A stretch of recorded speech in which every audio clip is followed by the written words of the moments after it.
देवाने तुमच्या हातून नैवेद्य खाल्ला यामध्ये विशेष नाही, देवाने त्याच्या हातून तुम्हाला चारला यामध्ये विशेष आहे, देवासाठी तुम्ही अनेक वेळा रडला यामध्ये विशेष नाही, पण देवाच्या डोळ्यात संजीवन समाधी घेत असताना माऊली त्यावेळेस देवाच्या डोळ्यामध्ये अश्रू आले, देव ज्याच्यासाठी रडला ते विशेष महत्वाचं आहे. देवासाठी तुम्ही सगळे देवाच्या वाटेवर देवाच्या गावाला चालत गेला यामध्ये जेवढं विशेष नाही ना, त्यापेक्षा अधिक नवल देव ज्याच्या गावाला स्वतः चालत गेला ते म्हणजे संत श्रेष्ठ सावता महाराज.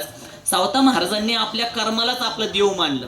माझं कर्म काय, शेतामध्ये कार्य करायचं, माझं कर्म काय, माझ्या लेकरांचं सगळं सांभाळ करायचा, आणि त्यांनी ते केलं. ते करत असताना पण एकाही क्षणाला त्यांच्या मुखातून देवाच्या नाम जपाचा कधीच त्याग झालेला नाही, कधी व्यत्यय आलेला नाही. एकटे जरी शेतामध्ये असले तरी त्या भगवंताच्या नामस्मरणामध्ये तल्लीन आहे, देवाचं चिंतन ते कायम करत राहिले. मग शेवटी काय अवस्था आली, ज्ञानोबाराय नामदेवराय सारखे संत आहेत, ते विठुरायाच्या सोबत आले धावत, आणि विठुराया सावता महाराजांमध्ये सावता मला कुठेतरी लपव. सावता महाराजांनी क्षणाचा विलंब न करता सावता महाराज म्हणले नाही, देवा लापा जरा हिरीत, लापा जरा उसात, आपण तर तसंच म्हणलं असतं, लापा जरा झाडावर, लापा जरा मकत म्हणलं असतं.